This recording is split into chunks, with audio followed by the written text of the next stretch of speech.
Well, good morning, ladies and gentlemen. Looks like our Chinese counterparts have learned quite well from the Western Bankers Club.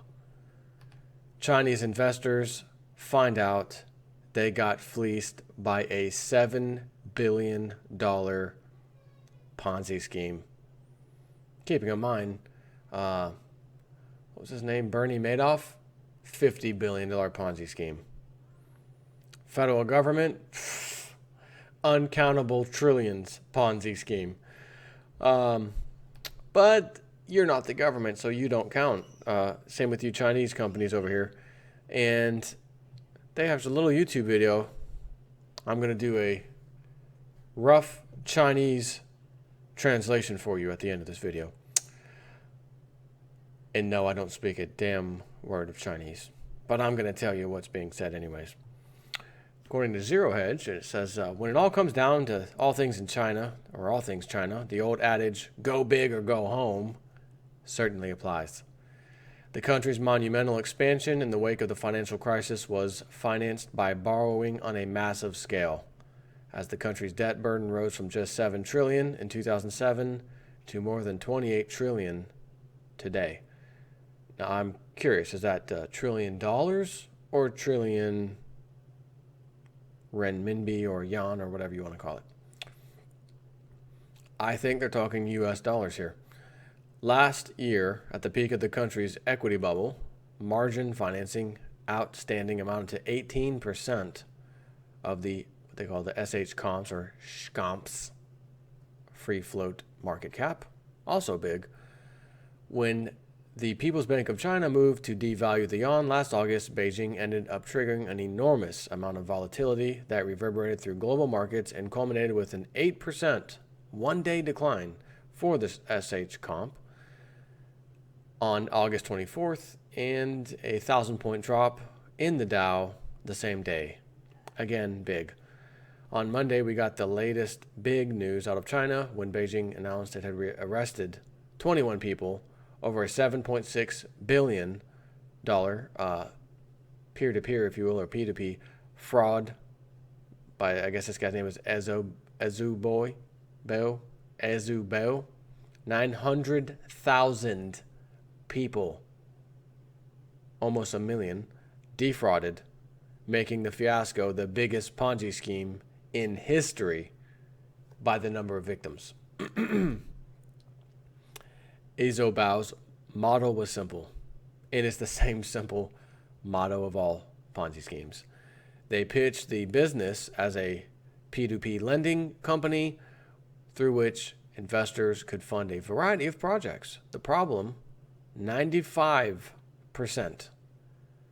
of the projects did not even exist. Ezu Bao just made them up and used the new money to repay existing investors who were promised annual returns of between 9 and 15%. Gee, where have we heard this story before? The Charles Ponzi, I believe, is the founding father, if you will, of the scheme. Hence the name Ponzi, Charles Ponzi. Now, is that a Chinese name? No. Is that some kind of African name? No. South American name? No. Russian? Nope. Indian? No. Go ahead, keep going. I'll shorten that for you. United States, Westerner, the Western man, etc. You guessed it. And as a little bonus, Charles Google already knew what I was wanting to look for. Thank you, Google. Charles Ponzi, an Italian businessman and con artist in the U.S. His aliases included Charles Ponzi, Carlo, and Charles P. Bianchi. Born in Italy, he became known in the early 1920s as a swindler in North America for his money-making scheme. He promised his clients 50% profit within 45 days or 100% profit within 90 days by buying discounted postal reply coupons in other countries and redeeming them at face value in the United States as a form of arbitrage. In reality, Ponzi was paying early investors using the investments of later investors, a practice known as robbing Peter to pay Paul. While this swindle predated Ponzi by several years, it became so identified with him that it now bears his namesake. The scheme ran for over a year before it collapsed, costing his investors back then $20 million. Ponzi was probably inspired by the scheme of William F. Miller, a Brooklyn bookkeeper, who in 1899 used the exact same scheme to take in $1 million. Now I'm just going to let you know something. I've never in my life looked up that information. And as I was saying that a second ago about, no, is he Chinese? No. Is he South American? No, he's right, American. I thought to myself, I'm doing this right now. And if I go to Wikipedia right now and I read this and it says he was from some other country, not had anything to do with the U.S., I'm going to look like a moron. And then I'm going to have to delete this, edit this video, and just completely take this part out because I don't want to look like a moron. But that little thing inside me said, Charles Ponzi, come on. You know this is America. This is where things like this are birthed from. So I went out on a limb, a tiny limb, and of course it was right. Con artist in the U.S. and even Canada, it says. He went into Canada as well. So it says, back to the article, Zhang Min, the former president of Yuchang Group, Azubao's parent company, calls the company, quote, a complete Ponzi scheme. Hold on, Mr. Zhang Min. It was 95% Ponzi scheme. That leaves 5% legitimate. Thank you. Yes, a complete Ponzi scheme, and one that was quite lucrative for Yanchen chairman Ding Ning. How about Ding Dong? Who allegedly bought extravagant gifts for his friends, including, and again, I guess in Chinese currency, $12 million pink diamond ring and a $15 million green emerald. Again, that's Chinese currency. The company's assets have been frozen since December. Assets. There are no assets. The company was nothing. It was stealing other people's money to pay, again, to rob Peter to pay Paul. There are no assets. The company's assets have been frozen. What's left of the robbery has been frozen. How about that? Excuse me. Investments were pitched to suspecting Chinese as, get ready for this, high yield, low risk.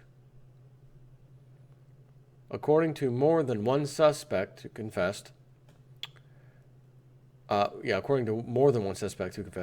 Ding Ning, I do like Ding Dong better actually, and several closely related groups of female executives, their private, and this is a translation, their private life extremely extravagant, spendthrift to suck money. A highly amusing Google translation. Ding Ning paid his brother 100 million Chinese per month, Xinhao says. Police used 2 excavators and dug for 20 hours to unearth 80 bags of evidence that Azubo executives had buried 6 meters underground on the outskirts of Hefei, a city in the eastern province of Anhui.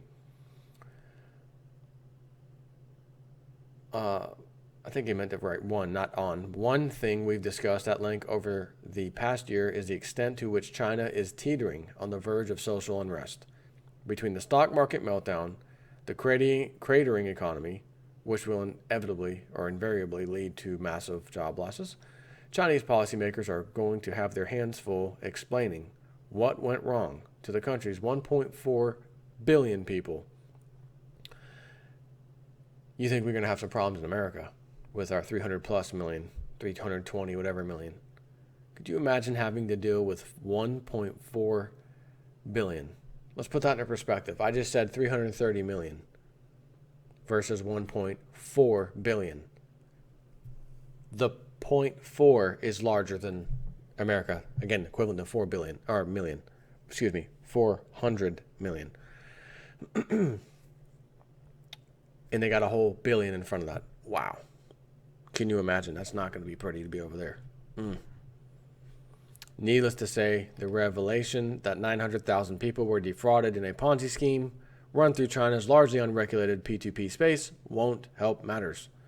Cases of illegal fundraising related to peer-to-peer lending have grown quickly in the past 2 years, according to the local authorities and officials pledged in December to tighten regulation of the industry. Yeah, good luck with that. The New York Times writes, because of the enormous sums involved in the large investor base, the collapse of a major online financing platform could raise concerns over confidence in the security of such investments. And here is a clip of Azubal's defrauded clients protesting late last month. Expect more of this to come, and not just as it relates to Ponzi schemes. So, I'm going to give you my JSNP 4 translation of JSNPanese. That's what we're going to call this. Here we go.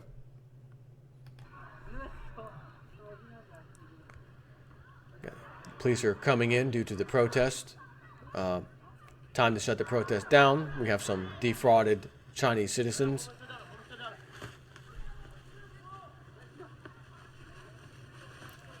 The Chinese authorities are now whispering to the Chinese citizens, you should have known better. The companies in China have taken after their role models in America. You should have known better. Some lady screaming, but I have a warehouse receipt to some precious metals. And the police are saying, no, you don't. It's been rehypothecated 14 times. She's not taking it very well. She said, but it's my gold and I need it now. Chen Ching Wentworth commercial playing in the background. If it's your yen and you need it now, call Chen Wentworth. She's screaming. Yeah, I had a warehouse receipt, she says, and it's gone. He's telling her, and it's gone. It's all gone. She can't believe it. She's saying, no, it's not. I have a receipt. He's telling her, it's gone. Gosh. Chinese citizens. People of the world. I wonder what the statistics would show of an average person's span from when they became working age, got a job, they were young, work to retirement. Just a typical, 18 to 20-year-old to, 60-year-old, roughly, right? And how many of those who had some kind of investment, naturally, right, 401k or just your own retirement account, something, and if it had anything to do with any stock market, shares, anything like that, now I'm not talking of, IRA or nothing. I wonder statistically how many people will have gotten burned and how many times throughout their 18 to 60-year-old life, working age, did they get burned? No fault of their own. Which then will make me say, is it even worth investing in the market at all? If there's so many con artists and so many rig jobs out there, what can you do? And the safe answer is sock away your own money. Who cares if it doesn't produce interest? Put it in something like precious metals. And again, even with depressed prices, if you look back, going back that same time frame, right now 18 years old and now you're 60, ready to retire, the amount of silver and gold you would have accumulated during that time period, and yes, unloading it right now today at today's prices, you would be doing quite well for yourself. Now, isn't that freaking amazing? And I'm going to close this video by just telling you how screwed up things really are with people and their finances and debt. Now, I fought mortgage company on the home that we used to have. Lived in there for 5 years, approximately. No payments. Hired a lawyer, guy I knew that worked as an assistant to a lawyer that handles these kind of cases. All kinds of problems wrong with my mortgage documents, chain of title, etc. Fought it in court. got time for them to subpoena some folks from the bank. Immediate, we'd like to settle. Tell your client, JSNIP4, we would like to settle. And it was a nice, handsome settlement for what it was. And again, 5 years of no mortgage. I took it. But that doesn't mean I couldn't have paid it the whole time. It just means I found a problem and tried to figure out, how do I solve this problem?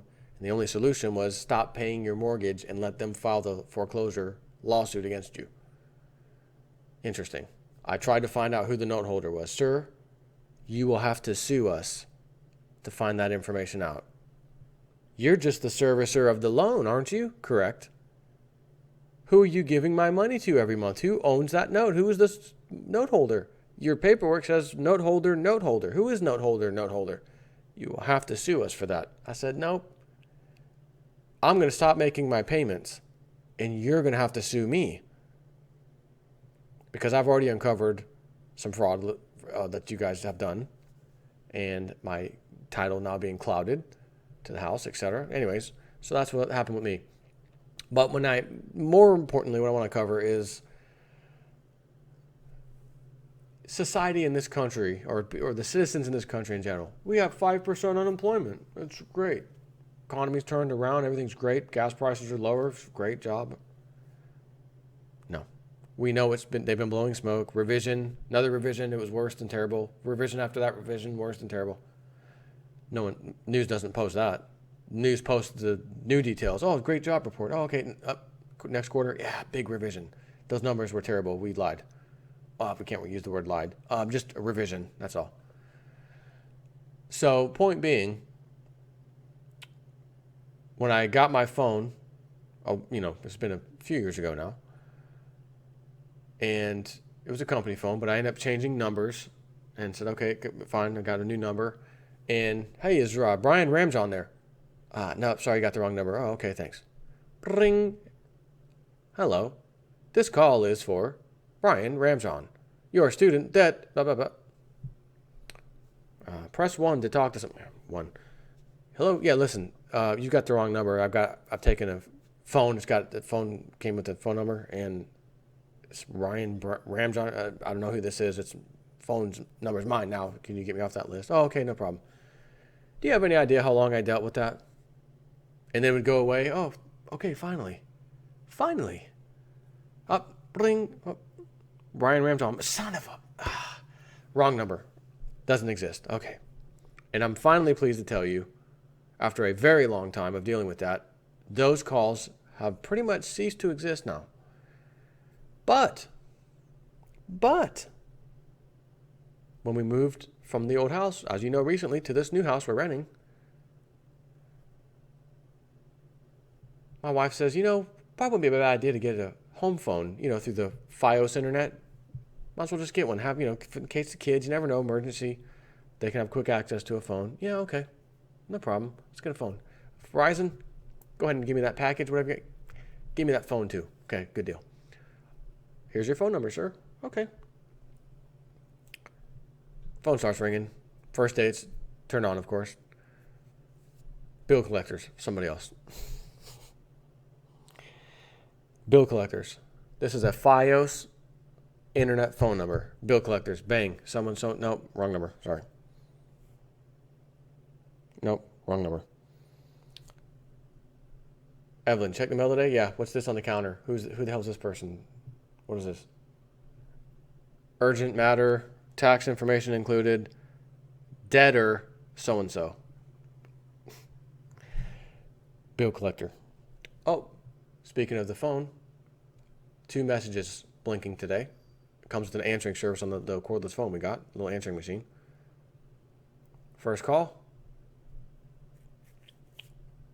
Some kind of bill collector. For another female, different female, not the male that was on this with the same last name, completely different female. Again, that phone number wasn't attached to this house. Phone rings, messages left, bill collector. Mail comes in, prior tenant or whatever, bill collector. Nobody has money. Everybody's in debt, and nobody can pay it. And then I said, well, damn, I got 2 messages. I got 2 messages.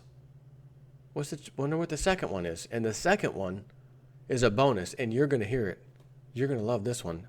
And I don't have my harmonica to play the sound of dueling banjos from Deliverance. As you'll see, is much needed. But I'm going to go ahead and let you listen to this real quick. Stand by.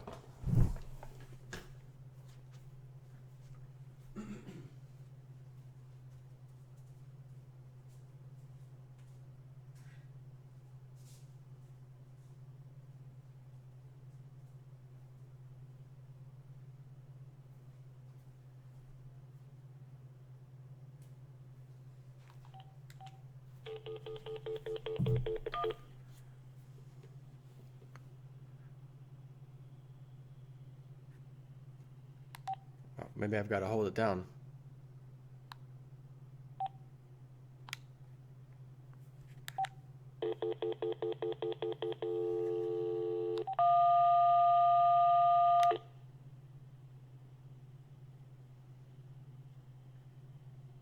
Come on. You've got to hear this. Let me put this on pause before I look like a fool. Stand by. Message.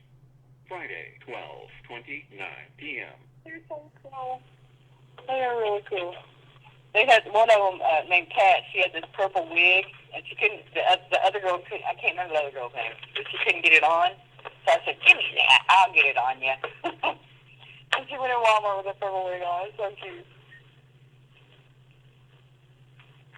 They had some good ass shit too. It only took 2 totes, and I was like, "Oh damn, am I gonna be able to drive?"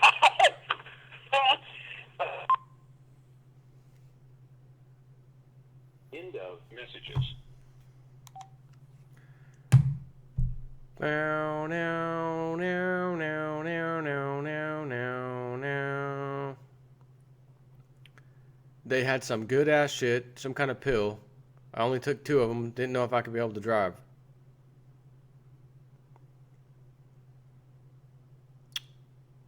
Not only that, speaking of pills,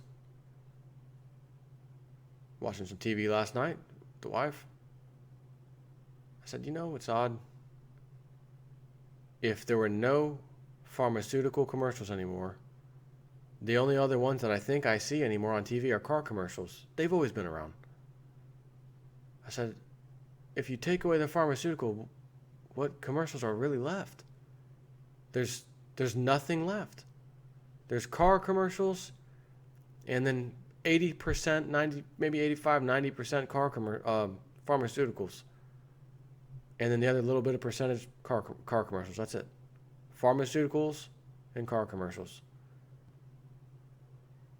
What would happen to TV if pharmaceuticals went away? It'd be great. Actually, it would be real good because we wouldn't have to deal with all that crap. At least with YouTube and these ads that I put on my video, which I don't have a choice what ads are showing up. They just show up and I just allow them to be there. Thank God they're not drug ads. They're other stuff. So as you watch my videos, you're like, oh, here goes another commercial. Number 1, JSNP4 gets a little bit of that change, so thanks. Number 2, thank God they're not pharmaceuticals, because if they were, I would find a way to ban them somehow from my video, or just say, you know what, I'm not putting ads on there anymore. It's done. It's over. I don't care. But since that's not the case, I'm going to leave them ads on there. Take care.